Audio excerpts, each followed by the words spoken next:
He regains consciousness in a fountain, right in front of the Magic Academy. Before he can even understand how he got there, some bullies notice him. They laugh, seeing how perfectly he looks like a punching bag. He tries to ask who they are, but that only irritates their leader further. The leader grabs Lion by the hair and drags him deeper into the fountain. That's when Lion realizes what's happening. He uses his water magic and blasts the bullies away. The main bully can't understand how this loser suddenly became so strong. When Lion steps out of the fountain, his mere presence terrifies them, and they run away. It was bound to happen. After all, the most powerful Archmage in history had entered the body of a student. Lion Klein was the hero of his era, the one who defeated the Demon King Belphar and brought peace to the kingdom of unknown origin. That day, the entire realm chanted his name.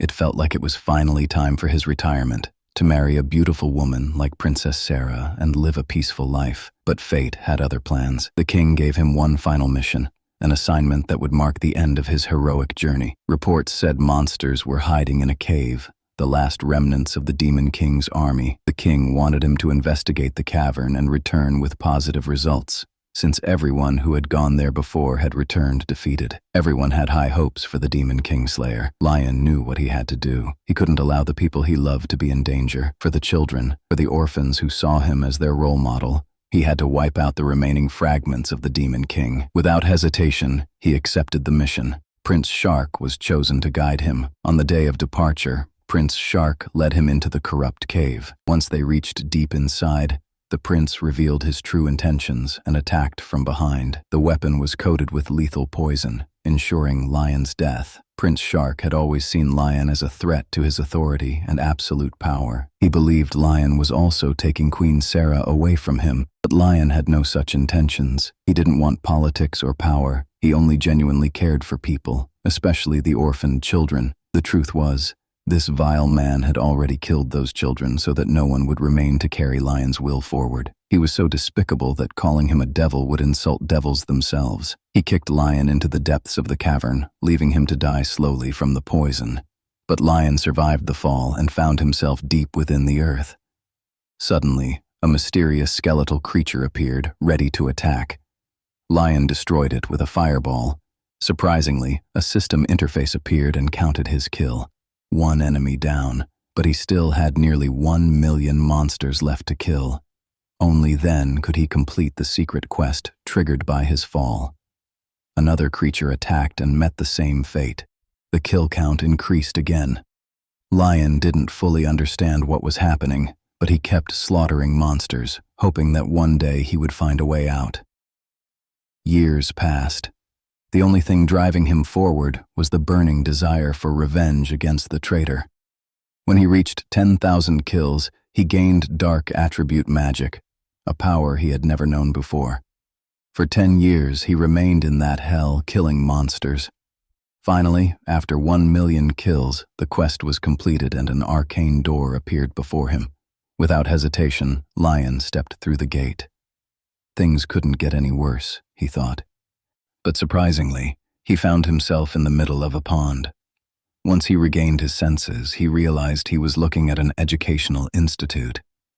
The story had barely begun when some bullies from the institute arrived, searching for an easy target. They called him Kuraban, a name that didn't feel like his own since he didn't even know these punks. Naturally, he asked about it. That only enraged their leader, who grabbed his head and dunked him into the water to make him stop acting dumb and remember everything. Lion had no idea what was going on. He used his magic spell Armor Flood and blasted them away like trash.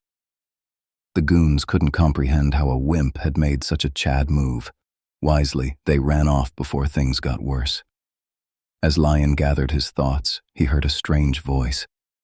An arcane voice was shocked that he could blast the bullies away despite his magic being suppressed. The mysterious voice led him to a private place and took the form of a small girl. Without warning, she hugged him, filling his mind with questions. She introduced herself as Luna, a messenger of the goddess, a guide for lost souls. The truth was that Lion had died the moment he was pushed into the cavern.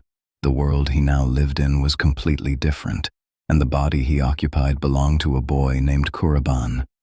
Lion took a moment to process everything and asked why he was brought here. Just as the answer was about to come, a massive gate appeared before them. Beyond it lay the truth. On the other side was barren land, and standing there was Grandorus, a monster that once served Demon Lord Belphar. Seeing it made Lion's soul tremble. This was no ordinary monster. It had once taken him 3 days to defeat it.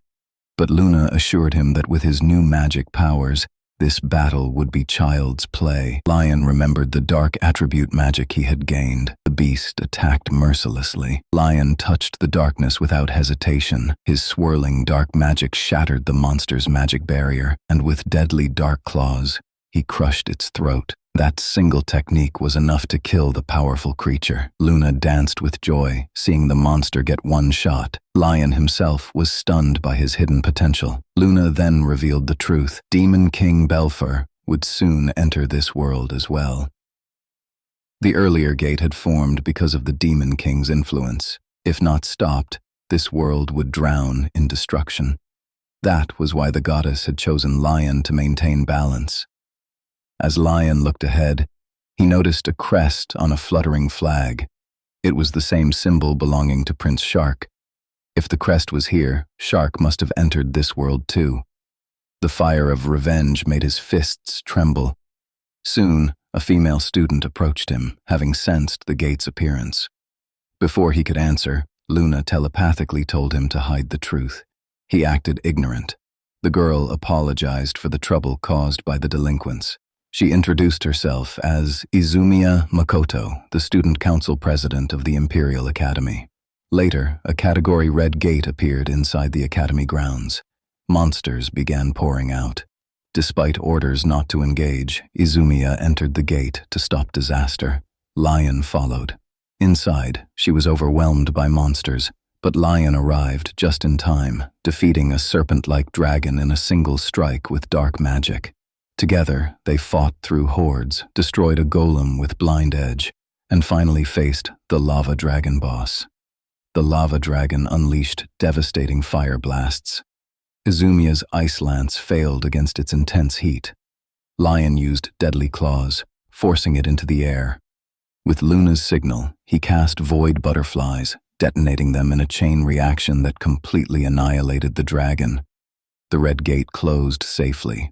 Outside, the headmaster, Shidu Ashushi, angrily confronted Izumiya for disobeying orders. When told that Kuraban had played a key role, he laughed, dismissing it as impossible since Kuraban was ranked lowest in the academy. Later, Lion read Kuraban's diary and discovered the boy had suffered severe bullying. He had wanted to become a seeker to pay for his baby sister's medical treatment, but lacked magical talent. Broken and hopeless, he had written his final despairing words before Lion took over his body. Moved, Lion vowed to deliver justice for the life Kuraban had endured. The headmaster summoned Kuraban and ordered him to leave the academy due to his low scores and lack of battle victories. Calmly, Kuraban proposed a deal. If he won every mock battle next month, the headmaster would cooperate. The headmaster accepted, confident that Naruse, the vice president and second top talent after Izumiya, would easily defeat him. That night, Kuraban reviewed the schedule with Luna. Izumiya had warned him that the headmaster personally hated him and that losing the mock battles would mean expulsion. Despite knowing Naruse's strength, Kuraban remained calm and simply thanked her for worrying about him.